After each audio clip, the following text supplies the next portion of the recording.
Hello student, स्वागत आहे तुमचं विक्रम अकॅडमीच्या यूट्यूब चॅनलवर. आज आपण 11th स्टँडर्डचा बुक किपिंग अँड अकाउंटन्सी हा सब्जेक्ट शिकणार आहोत. आणि तुम्हाला माहीतच आहे, सेकंड टॉपिक आपला चालू आहे आणि शेवटचा कन्सेप्ट आपण शिकत आहोत. कोणता?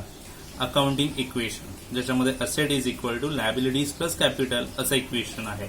तर अकाउंटिंग इक्वेशन्स आणि ही ट्रान्झॅक्शन्स बेसिसवर कशा पद्धतीने येतं हे आपण पाहणार आहोत. लास्ट व्हिडिओमध्ये आपण हे ऑलरेडी स्टडी केलेलं आहे. एक प्रॉब्लेम आपण शिकलेलो आहोत.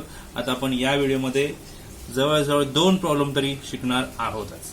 ठीक आहे, बट त्यापूर्वी काही रिव्हिजन, काही ट्रान्झॅक्शन्स ऍड कसे होणार आणि लेस कसे होणार यासाठी तुमचे एक रिव्हिजन मी इथे घेतोय, जे मी तुम्हाला लास्ट ऑलरेडी शिकवलेलं आहे व्हिडिओमध्ये. सो जर बिझनेस स्टार्ट झाला तर अशा वेळेस ऍसेट येत असते, म्हणजे कॅश येते म्हणून ऍड करायची असेटला, आणि कॅपिटल इन्क्रीज होता म्हणून कॅपिटल ऍड होतं. सो बिझनेस स्टार्ट झाल्यावर जर पैसे आले तर असेट वाढणार आणि कॅपिटलही वाढणार. परचेस केलेलं असेल जर क्रेडिट बेसिसवर, तर अशा वेळेस गुड्स येतो म्हणजे असेट वाढतंय आणि आपल्याला पैसे द्यावे लागतात फ्युचरमध्ये, म्हणजे लायबिलिटी वाढते. सो परचेस ऑन क्रेडिट झाला तर असेट पण वाढणार आणि लायबिलिटीही वाढणार. जर सेल झाला तर तो सेल क्रेडिटवर असू द्या किंवा कॅशवर असू द्या, तुमच्याकडे असेट येणारही असेट जाणारही, म्हणजे एकाच ठिकाणी तुम्हाला ऍडही करायचं आणि लेसही करायचं. जर सेल झाला तो सेल कशाचाही असू द्या, तो जर सेल होत असेल तर तुम्हाला ऍसेट एक आलेली दाखवायची आणि एक असेट गेलेली दाखवायची. आता जर तुम्ही डिस्कशन याचं म्हणत असाल तर जर कॅश सेल झाला तर सेल झाल्यावर तुमच्याकडून गुड्स जातात म्हणजे असेट गेली, आणि कॅश आली म्हणून असेट वाढली. हे असं एक्झाम्पल येऊ शकतं. ठीक आहे, परचेस केलं कॅशवर, हे आहेच, हे क्रेडिटवर आहे, हे कॅशवर आहे. परचेस केला जर कॅशवर तर आपल्याकडून कॅश जाणार आहे आणि आपल्याकडे वस्तू येणार आहे म्हणून असेट येते आणि असेट जाते. सो असेट ऍड, असेट लेस. तर 2 असे ट्रान्झॅक्शन आहेत ज्यांच्या एंट्रीज असेटमध्येच ऍड आणि लेस करून दाखवले जातात. ठीक आहे, कोणती? सेलसाठी कोणताही सेल चालेल, क्रेडिट किंवा कॅश, आणि परचेस कॅशवर झाला तर असेटमध्येच तुम्हाला ऍड आणि लेस करून दाखवावं लागेल. एक्सपेन्स पेड झाला किंवा ड्रॉइंग झाली असेल तर तुम्हाला असा इफेक्ट दाखवायचा. शेवटी कॅश जाणारच आपल्याकडून म्हणून असेट गेली लेस, आणि कॅपिटल कमी होता म्हणून कॅपिटल लेस. इन्कम मिळाला तर ऍसेट्स वाढणार आहेत आणि कॅपिटल पण वाढणार आहे.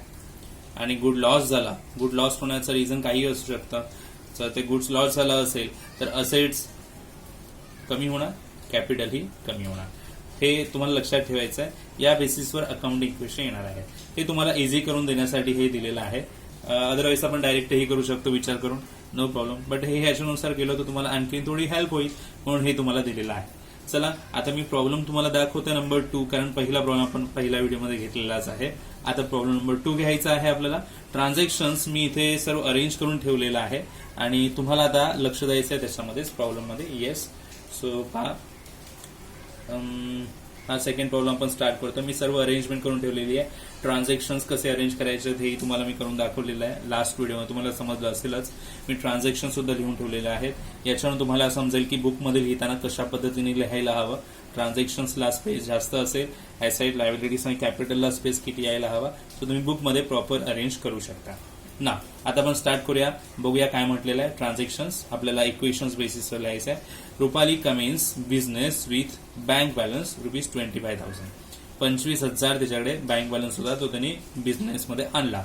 शेवटी आणली असेटच म्हणून असेट वाढते. बिझनेस स्टार्टच झालंय, पहिलं ट्रान्झॅक्शन फिक्स. सो तुमच्याकडे असेट आली, 25,000 आले, बरोबर. आणि तुमच्याकडे लायबिलिटी पण येणार ना, कॅपिटल पण येणार, लायबिलिटी 0 येणार.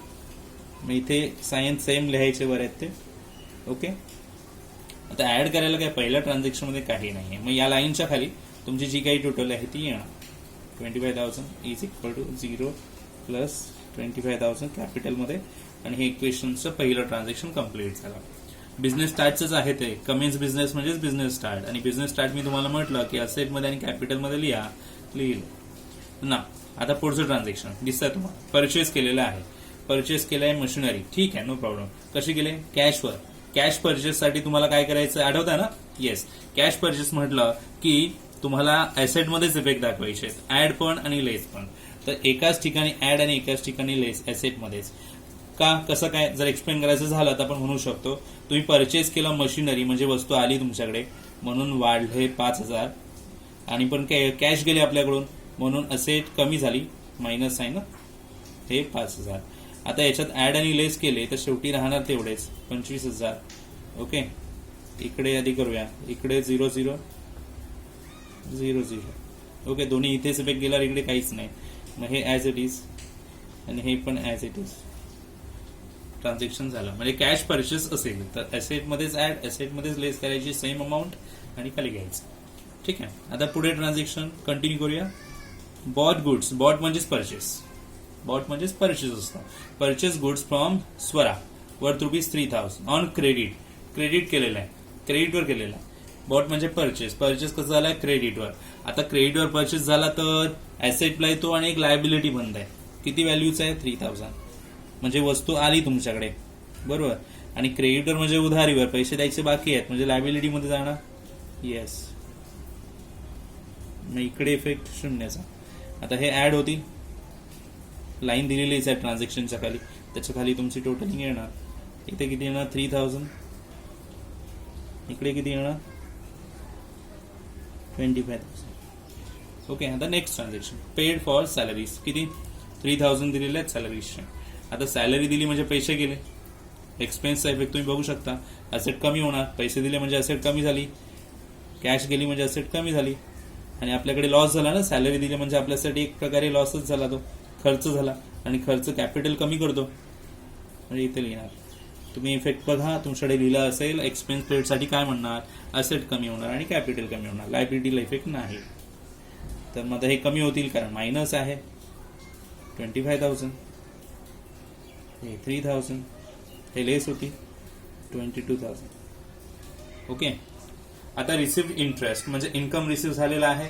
इन्कम रिसिव्ह झालेला आहे तर मग तुमच्याकडे पैसे आले, कॅश वाढली, ₹200 कॅश वाढणार. ओके, आणि प्रॉफिट आला म्हणजेच कॅपिटल पण वाढतं, कॅपिटलवर इफेक्ट नाही, 0. तर हे ऍड केल्यानंतर जे राहणार ते 3,000 इथे, 200 वाढले 22,200. यांची टोटल एवढी येणार आहे एंडिंगला, या दोघांची टोटल एवढी येणार.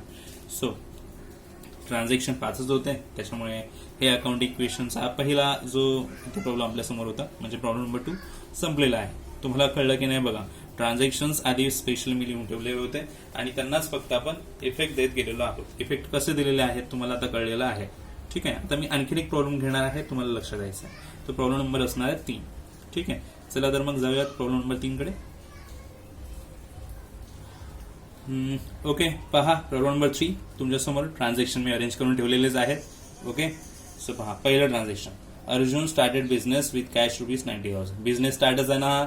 ओके, असेट वाढणार आणि कॅपिटल पण वाढणार, म्हणजे असेटमध्ये लिहूया 90,000 आणि तेवढेच कॅपिटलमध्ये पण. लायबिलिटी 0, साईन तसेच पुट करायचे. टोटलिंग काही नसणार आहे, तेवढेच येणार खाली. ओके, तर पहिले ट्रान्झॅक्शन्स ते फिक्स झाले. आता number 2 purchase motor car on credit. Purchase केलाय क्रेडिटवर, बाकी काय बघण्याची गरज आहे का. क्रेडिट परचेस झालेलं आहे म्हणजे तुमच्याकडे वस्तू आली म्हणून ऍड होतील, असेट आली ऍड होणार, पण हे पैसे द्यावे लागतील म्हणजे लायबिलिटी पण वाढते. तुम्ही बघू शकता क्रेडिट परचेसचं दुसरं काय आहे, ऍसेट वाढली तर लायबिलिटी वाढते. म्हणजे मी इथे लिहिणार 30,000, इकडे 0. हे ऍड करून इफेक्ट मला खाली दाखवायचा आहे. 1,20,000, इथे 30,000, इथे 90,000. Okay fine. आता पुढे transaction. Purchase goods from Karan worth ₹10,000 on credit. पुन्हा परचेस क्रेडिटवर. ओके, तर आलाय गुड्स म्हणजे असेट आली, पुन्हा ऍड 10,000 आणि क्रेडिटवर केलाय म्हणजे पुन्हा सिमिलर इफेक्ट, तुमची लायबिलिटी इन्क्रीज होते.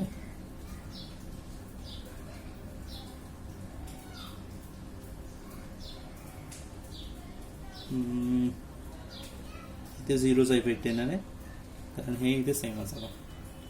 ओके, टोटल करणार 1,30,000, हे 40 प्लस इथे 0 होते तर 0 घेतले तर मग 90,000 सेम.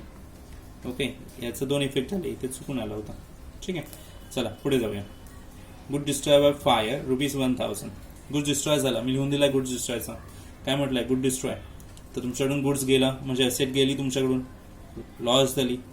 आधी असेटला कमी करूया आणि सेकंड कॅपिटल कमी होणार, लॉस आहे ना तो. ओके, मग आता लायबिलिटीला 0, सो 129,000 कमी झाले, 40 ॲज इट इज, 1000 कमी आले म्हणजे 89. Okay, the transaction next, depreciation on motor car rupees for 1 year is 1000. Depreciation म्हणजे एक प्रकारे लॉस आहे आपला. डेप्रिसिएशन लॉस का? कारण मोटर कार आपण जी वापरली त्याच्यावर 1000 रुपये मोटर कारची व्हॅल्यू कमी झाली. कमी होणारी व्हॅल्यू जी असेलची त्याला डेप्रिसिएशन म्हणतात. हा लॉस आहे. म्हणजे असेटची व्हॅल्यू कमी जर होत असेल तर ती इथून पण कमी होणार, आणि असेटची व्हॅल्यू कमी होणार लॉस असतो, कॅपिटलमध्ये कमी होणार. हो की नाही? 1,28,000 इकडे झिरोचा इफेक्ट, 40,000 ॲज इट इज.